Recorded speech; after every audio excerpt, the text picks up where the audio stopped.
PSC കോഴ വിവാദത്തിൽ CPM Kozhikode town area committee അംഗം പ്രമോദ് കോട്ടുളി അല്പസമയത്തിനകം വിശദീകരണം നൽകും. ജില്ലാ കമ്മിറ്റി ഓഫീസിൽ നേരിട്ടെത്തും. പ്രമോദ് കോട്ടുളിക്കെതിരെ നടപടി വരുമെന്ന് ഉറപ്പായെങ്കിലും വിവാദം പാർട്ടിയെ പ്രതിരോധത്തിലാക്കിയിരിക്കുകയാണ്. കോഴിക്കോട്ടെ CPMലെ രൂക്ഷമായ ചേരിപ്പോരും വഴിവിട്ട ബിസിനസ് ബന്ധങ്ങളുമാണ് വിഷയം പുറത്തെത്തിച്ചത്. വിവരങ്ങളുമായി VS രഞ്ജിത്ത് നമുക്കൊപ്പം ചേരുന്നു. VS Ranjith, very good morning. ഇതിപ്പോൾ കോഴ വിവാദത്തിലെ ഇന്നത്തെ പ്രധാനപ്പെട്ട ഡെവലപ്മെൻറ്റ് ജില്ലാ കമ്മിറ്റിയിൽ പ്രമോദ് കോട്ടുളി എത്തി കാര്യങ്ങൾ വിശദീകരിക്കുമെന്നുള്ളതാണ്. ആ വിശദീകരണത്തിന് ശേഷമായിരിക്കും നടപടിയിലേക്ക് കടക്കുക. അതാണല്ലോ പാർട്ടിയുടെ ഒരു രീതി. എന്തായിരിക്കുമെന്ന് പ്രമോദ് കോട്ടുളി ജില്ലാ കമ്മിറ്റിക്ക് മുന്നിൽ വിശദീകരിക്കാൻ സാധ്യതയുള്ളതായി നമ്മൾ മനസ്സിലാക്കുന്നത്? VS രഞ്ജിത്ത്.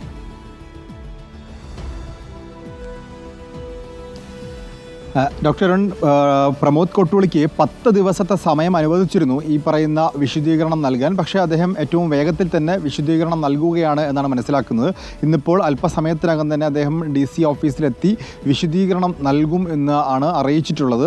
ഏതായാലും അദ്ദേഹം പറയാൻ പോകുന്ന പ്രധാനപ്പെട്ട കാര്യം എന്ന് പറയുന്നത് മാധ്യമങ്ങളിൽ വരുന്ന വാർത്തകൾ പാർട്ടിക്കുള്ളിൽ നിന്ന് ആരോ ചോർത്തിക്കൊടുത്തിട്ടുള്ള വാർത്തകളാണ്.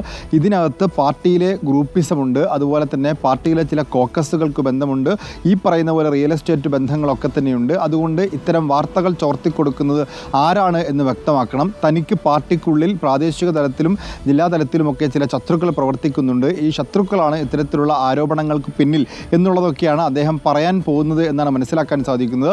ഇന്ന് ഡോക്ടർ അരുണിന് മറുപടി എന്ന രീതിയിലൊക്കെ അദ്ദേഹം ഒരു ഫേസ്ബുക്ക് പോസ്റ്റും ഇട്ടിട്ടുണ്ട്. അദ്ദേഹത്തിൻ്റെ വിശദമായിട്ടുള്ള രാഷ്ട്രീയ ചരിത്രം അല്ലെങ്കിൽ അദ്ദേഹത്തിൻ്റെ സംഘടനാ പ്രവർത്തനത്തിൻ്റെ ചരിത്രമൊക്കെ വിശദീകരിച്ചുകൊണ്ട് അദ്ദേഹത്തിൻ്റെ ബാങ്ക് അക്കൗണ്ടുകളെക്കുറിച്ചും അദ്ദേഹത്തിൻ്റെ ബാങ്കിലെ കടങ്ങളെക്കുറിച്ചുമൊക്കെ വിശദമായി എഴുതിക്കൊണ്ടാണ് ഇതൊക്കെ തന്നെയായിരിക്കും വിശദീകരണക്കുറിപ്പിൽ നൽകുക.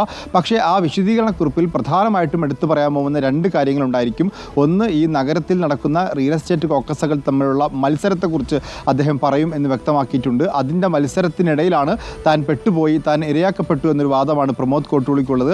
അല്ലെങ്കിൽ ഈ 20 ലക്ഷത്തിൻ്റെ വാർത്ത എങ്ങനെ പുറത്തു വന്നു, അല്ലെങ്കിൽ ഈ 20 ലക്ഷത്തിൻ്റെ വാർത്ത എങ്ങനെയുണ്ടായി എന്ന് അന്വേഷിക്കണം എന്നടക്കമുള്ള കാര്യങ്ങൾ അദ്ദേഹം ഈ വിശദീകരണക്കുറിപ്പിൽ പറയും എന്നാണ് മനസ്സിലാക്കാൻ സാധിക്കുന്നത്. ഏതായാലും പ്രമോദ് കോട്ടുളി സൂചിപ്പിച്ചതിൽ ഒരു കാര്യമുണ്ട്.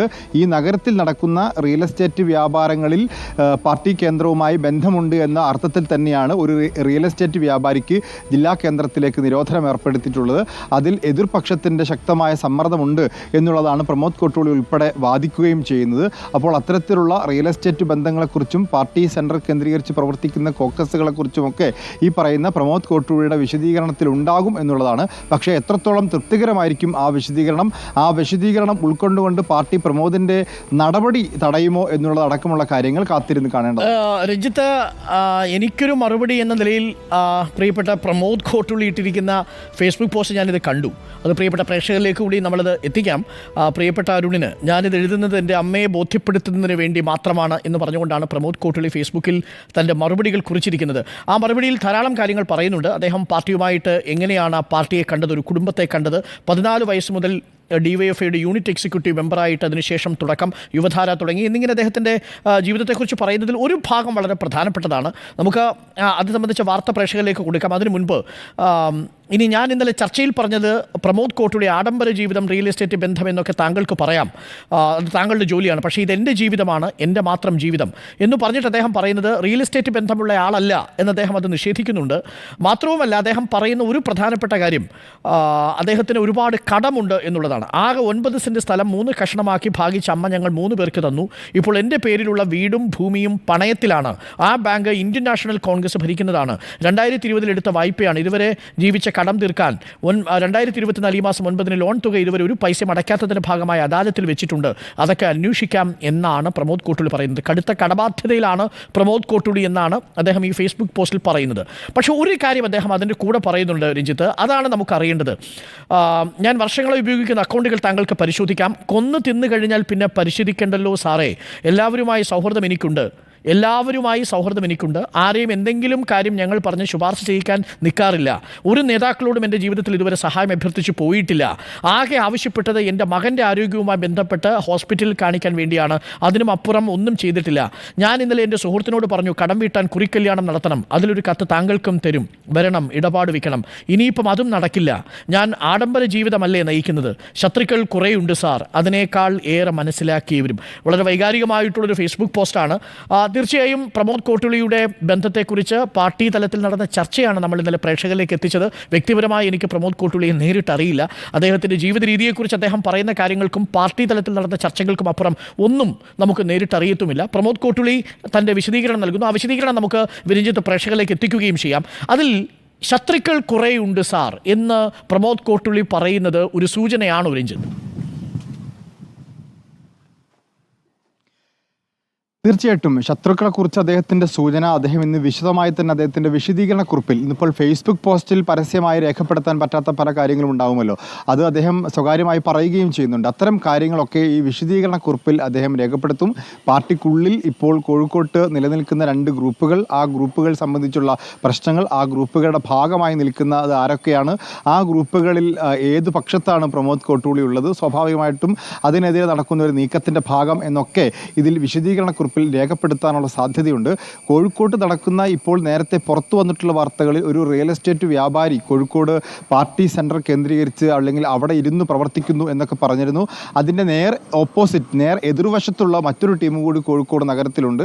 ആ ടീമിൻ്റെ സമ്മർദ്ദമാണ് ഇത്തരത്തിലൊരു വാർത്ത പുറത്തു വന്നത് എന്നുള്ളതാണ് പ്രമോദ് കോട്ടൂളിയും എതിർപക്ഷവും മുന്നോട്ട് വെക്കുന്ന വാദം. ഏതായാലും ഡിസംബറൊക്കെ ആകുമ്പോഴേക്കും സമ്മേളന കാലഘട്ടമാണ്. ഈ സമ്മേളന കാലഘട്ടത്തിൽ സ്വാഭാവികമായിട്ടും സംഘടന പിടിക്കുക എന്നുള്ളത് എല്ലാവരുടെയും അല്ലെങ്കിൽ പാർട്ടിയിലെ പ്രബല ശക്തി കേന്ദ്രങ്ങളുടെയൊക്കെ ലക്ഷ്യമാണ്. ആ ശക്തി കേന്ദ്രങ്ങൾ തമ്മിലുള്ള പരസ്പരമുള്ള പോര് ഇതിൻ്റെ ഒരു കാരണമാണ്. ഇത് പുറത്തേക്ക് വന്നതിൻ്റെ, ഈ കുഴ വാങ്ങിയോ ഇല്ലയോ എന്നുള്ളതല്ല, ഈ വാർത്ത പുറത്തേക്ക് വന്നതിൻ്റെ ഒരു കാരണം അതുകൂടിയാണ്. ഓക്കെ രഞ്ജിത്ത്, എന്തായാലും ആ വാർത്ത നമുക്ക് പ്രേക്ഷകരിലേക്ക് എത്തിക്കാം. കാര്യം ഇത് പ്രമോദ് കോട്ടുളി ഈ വിഷയത്തിൽ നൽകുന്ന ആദ്യത്തെ വിശദീകരണമാണ്. അത് എനിക്കാണ്, റിപ്പോർട്ടർ ടിവിക്കാണ് ആ പ്രതികരണം മറുപടി നൽകിയിരിക്കുന്നതെങ്കിൽ പോലും പറയാനുള്ളത് അദ്ദേഹം അതിൽ പറഞ്ഞു വയ്ക്കുന്നു. ശത്രുക്കൾ ഏറെയുണ്ട്, താൻ കടബാധ്യതയിൽ ജീവിക്കുന്നയാളാണ്, ആഡംബര ജീവിതമില്ല, റിയൽ എസ്റ്റേറ്റ് ബിസിനസ്സും ബന്ധവുമില്ല. ഏരിയ കമ്മിറ്റിയിൽ നടന്ന ചർച്ചയൊക്കെ അതിൽ കണ്ടെത്തിയ കാര്യങ്ങളെ പൂർണ്ണമായിട്ടും നിരാകരിച്ചുകൊണ്ടാണ് ഇപ്പോൾ ഫേസ്ബുക്ക് പോസ്റ്റ് പങ്കുവച്ചിരിക്കുന്നത്. നമുക്കത് പ്രേക്ഷകരിലേക്ക് എത്തിക്കാം, നമുക്കൊന്നും മറച്ചു വയ്ക്കാനില്ലല്ലോ. പ്രിയപ്പെട്ട പ്രമോദ് കോട്ടുളി, താങ്കൾ പറയുന്നത് പോലെ താങ്കളുടെ അമ്മയ്ക്ക് ഞാൻ ഈ പറഞ്ഞ എന്തെങ്കിലും വാക്കുകൾ വേദനിപ്പിച്ചുവെങ്കിൽ തീർച്ചയായും അമ്മയുടെ മനോവികാരം നമ്മൾ മനസ്സിലാക്കുന്നു. ആ അമ്മയോട് നമുക്ക് പറയാനുള്ളത് ആ മകനെക്കുറിച്ചുള്ള ചർച്ചകളുടെ ഭാഗമായിട്ടുള്ള പ്രതികരണങ്ങൾ മാത്രമാണ്.